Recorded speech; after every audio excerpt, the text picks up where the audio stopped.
ce shiur dédié pour la Refoua Shlema, la guérison complète et rapide de Jonathan Shimshon Chai Raphaël Ben Bako, la question de Noam. Alors, quelle est la limite des Khumrot? À partir de quand c'est plus de la Yirat Shamayim? Ok, parlons en français. Khumra, c'est faire une chose qui n'est pas obligatoire, prendre sur soi une sorte d'interdiction, d'accord, prendre un avis plus sévère. Chose que je peux maintenant être plus laxiste, mais je prends sur moi d'être plus sévère. On appelle ça une khumra. Par exemple, Shabbat sort à la sortie des étoiles, d'accord. Rabbeinu Tam dit non, ça sort 1h12 après le coucher du soleil, donc plus tard. Quelqu'un prend sur lui la khumra, comment dire ça en français, il n'y a pas de mot, la khumra, d'accord, il prend sur lui une exigence plus sévère, qui n'est pas obligatoire. Mais vu qu'il y a un avis qui dit, c'est bien, c'est conseillé pour celui qui veut, celui qui peut, etc.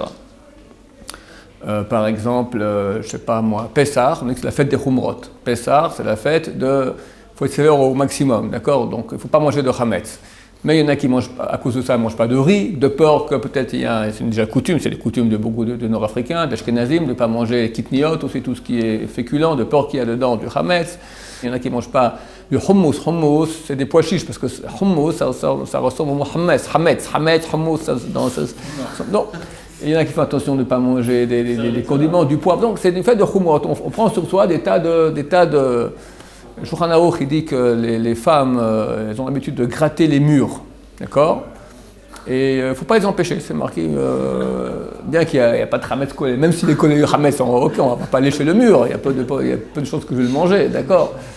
Néanmoins, bon, alors vu que, voilà, donc Pessah, c'est un exemple, c'est la fête des Khumrot, où là, on peut être sévère à mort. Mais le reste de l'année, ta question, quand est-ce que ce n'est plus censé, ça devient de la frumkeit. Frumkeit, c'est un terme yiddishisant, d'accord?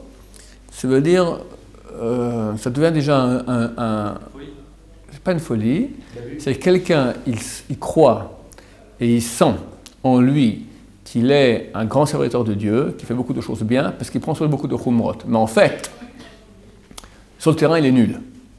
Et c'est peut-être ça le piège. Si on comprendra bien c'est quoi la frumkeit, on va comprendre après c'est quoi une bonne khumra. Chacun a une somme d'énergie. Maintenant, le Yetzer Hara, le mauvais penchant, peut nous empêcher d'utiliser notre énergie de bien en nous envoyant, je sais pas moi, des pulsions de paresse, des pulsions de paresse ou... D'accord? Donc, bien que tu pourrais faire beaucoup, tu ne fais pas beaucoup. Mais si quelqu'un maintenant dépasse sa pulsion de paresse, il est plein d'énergie et il veut faire. Alors, comment le Yetzer Hara, comment le mauvais penchant peut-il le faire rater des mitzvot? Il va canaliser cette énergie sur des choses qui sont insignifiantes, pas trop importantes, et le faire rater des grandes mitzvot. On ne peut pas l'empêcher de faire des mitzvot. Il va faire des petites mitzvot. Et avec cette énergie qu'il va mettre dans les petites mitzvot, il va rater les grandes mitzvot. Là, on a un exemple qui est extrêmement poussé, pas du tout courant, mais qui a existé une fois dans ma vie. Donc, on était en séminaire à Montpellier. Et là-bas, il y a quelqu'un qui était non pratiquant du tout, pas du tout, pratiquant. Il a fait le séminaire, il était très touché. Il a décidé qu'il prenait sur lui, il ne pouvait pas faire Shabbat. Shabbat, c'était trop pour lui, mais moi, je prends sur moi maintenant d'aller au mikvé avant Shabbat. C'est un exemple pour ceux qui comprennent un peu dans la halakha de déviation, d'accord? Le Shabbat, c'est peut-être la loi la plus importante de toute la Torah, d'accord? Dans l'ordre des lois des Rabbanan, les lois qui ne sont pas marquées noir sur blanc dans la Torah, qui sont orales. Après, c'est les lois de la Torah positives, quoi faire. Après, tu as négative, ne pas faire. Dans négative, tu as après plus graves qui sont sanctionnés par le karet. Tu as encore plus grave sanctionné par la mort du Beddin. La mort du Beddin, tu as 4 degrés. Le plus grave, lapidation. Ce qui là se réfère à lapidation, brûler, tuer par l'épée donc, et stranguler. Le plus grave des 4 est lapidation. Shabbat est sanctionné à l'époque du Temple, c'est pas actuel, mais néanmoins ça prouve l'importance du Shabbat. À l'époque, s'il y avait 2 témoins et avertissement, la personne qui transgressait Shabbat était condamnée à lapidation. C'est le plus grave. Aller au mikvé, c'est très bien. C'est même pas une loi c'est pas obligatoire. C'est même pas une loi des Rabbanan. C'est une khumra. Le khumra, c'est bien. C'est bien. On ne peut pas obliger personne d'aller au mikvé, c'est juste bien. Alors lui, encore il veut prendre sur lui d'aller au mikvé, ça ne me dérange pas. Mais il fait le mikvé pour préparation à Shabbat, qu'il ne fait pas.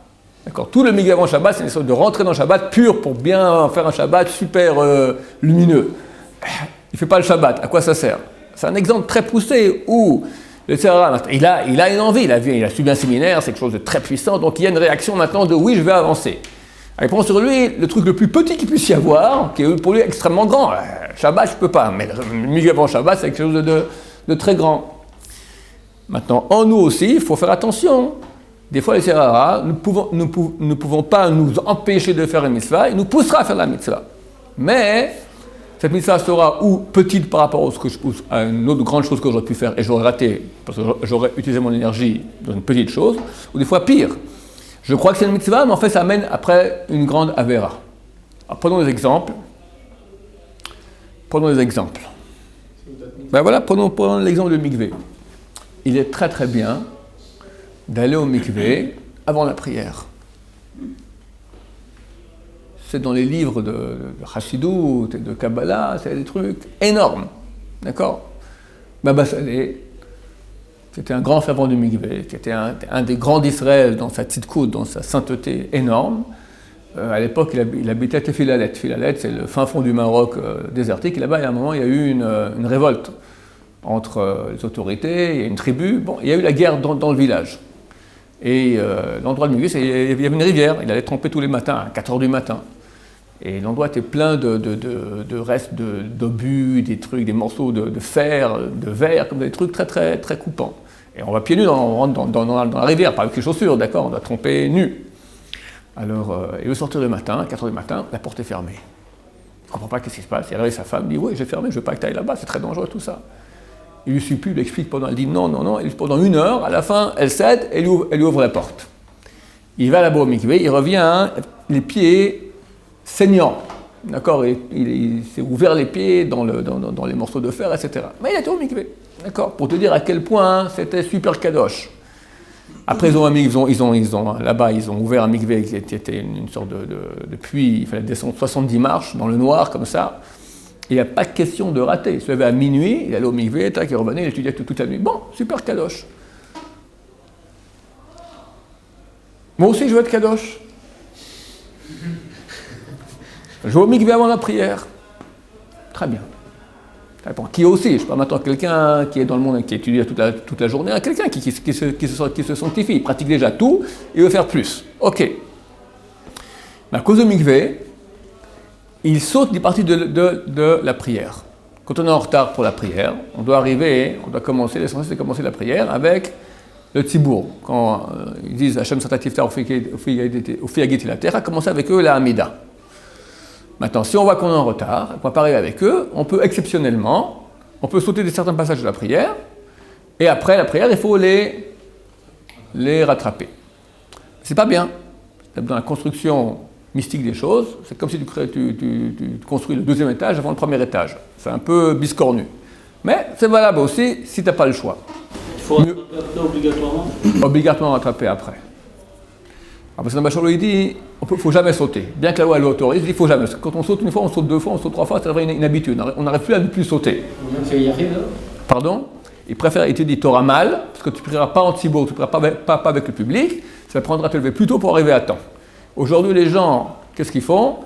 Ils ne sautent pas, et ils prient tout seuls, et ça ne fait plus mal. Ça ne même pas prier. On est tellement descendu de niveau. Normalement, ça doit lui faire mal que lors d'une prière en tzibour. D'accord? Ça ne fait même plus mal. Donc, aujourd'hui, je ne sais plus ce qu'il faut faire. D'accord? Il faut faire du moussard et apprendre qu'il faut prier en tzibour. C'est très important de prier avec le public, et que c'est très mauvais aussi de sauter, donc il faut se lever à temps. Il se lève à temps, mais au mikvé. À cause du mikvé, il arrive un peu en retard et il rate une partie. Non! Et c'est très dur. Parce que tu sens qu'au mikvé, c'est vrai que ça purifie, ça donne beaucoup, mais tu dis, bon, c'est pas si grave, j'ai raté un peu. C'est très dur. Il y a ici une tendance maintenant à mettre l'accent sur ce qui est accessoire et rater ce qui est essentiel. Alors, une bonne khumra, c'est celle qui va rajouter à l'essentiel. Et c'est ça exactement ce qu'on doit étudier toujours. On doit étudier notre cas et voir où est l'essentiel, qu'est-ce qui est l'obligatoire, et quand je tiens bien l'obligatoire, je tiens bien l'essentiel, je vais rajouter. Je prends un autre exemple. Il est extrêmement bien, c'est extraordinairement bien de faire Tikkun Chatzot. Après minuit, juif, s'asseoir par terre, lire pendant 10 minutes les versets de Tikkun Léa, Tikkun Rachel qui sont dans les Sidour, tu pleures sur l'exil de la Shrina, arriver à pleurer, bon, allez, qu'on puisse pleurer, Baba Saleh avait une flaque devant lui quand il faisait, nous, il n'y a rien du tout, on s'endort à moitié, d'accord? Mais en tout cas, même à moitié endormi, c'est bien de le faire, c'est énorme, d'accord? Tu ne goûtes pas au goût de la mort, c'est des trucs fantastiques. Ça fait que quand tu vas dormir après, d'abord, à minuit, la Shrina, on est comme un mort, d'accord? Et quand tu vas Tikkun Chatzot, tu lui donnes vie. Alors une fois que tu as donné vie à la Shrina, elle est reconnaissante, donc toute la journée après tu es branché avec Dieu, c'est quelque chose de très très grand. C'est vrai que c'est vraiment énorme, c'est quelque chose de très grand. Slichot. Pour tout le monde, Slichot c'est super kadosh, se lever à 5h du matin pour faire Slichot, d'accord? Pas à 7h, 8h, ou à minuit, le faire aux bonnes heures en nuit. Donc si quelqu'un matin se levé la nuit pour faire Slichot, il n'a pas fait Tikkun Chatzot, mieux vaut ne pas faire Slichot et faire Tikkun Chatzot. Tu es dans un certain Tchouva, les 10 jours de pénitence, et maintenant Yom Kippour bientôt, allez, prie, fais Tchouva. Non, Tikkun Chatzot, c'est mieux Tikkun Chatzot. Donc c'est énorme. Quelqu'un dit, ok, c'est bon, je vais faire Tikkun Chatzot. Après, la journée, comment il est? Il est super, il vient, boum. Il a envie, boum, il s'endort. Ou bien, quelqu'un fait un mishma, étudie le vendredi. Le vendredi, étude du vendredi, si tu veux voir quelqu'un qui va grandir en Torah ou pas, regarde comment est son vendredi.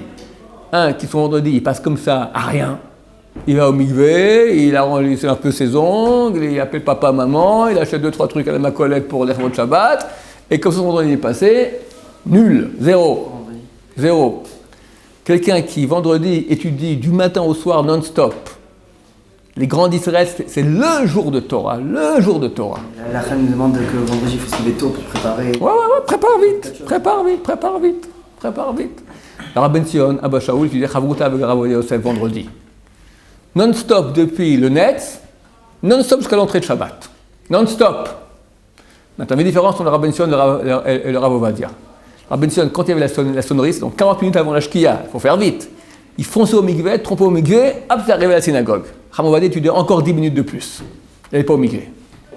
La différence entre les deux. Et qu'est-ce qu'ils faisaient en ce temps? Ils faisaient des macertotes entières, des traités entiers. Ils étaient en Chavruta. Nous, Chavruta, ouais. Chichi, c'est pas facile. Hein? Sans Chavruta, vas-y.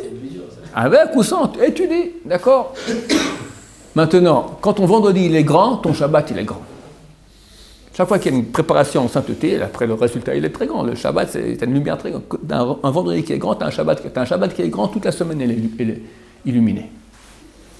Maintenant, il y a un truc très bien à faire aussi, Tikkun Karet. Ne pas dormir toute la nuit du vendredi. Comme beaucoup d'élèves font ça ici. D'accord? Ils font Tikkun Karet, ils étudient toute la nuit. Mais après, qu'est-ce qui se passe? Dès 1h du matin, leur étude, comment elle est? Comment c'est quand il est à 1h du matin? T'étudies, t'es là, bon, t'es sympa. Tu te sens bien. Tu es la nuit, comme ça, quand tout le monde dort.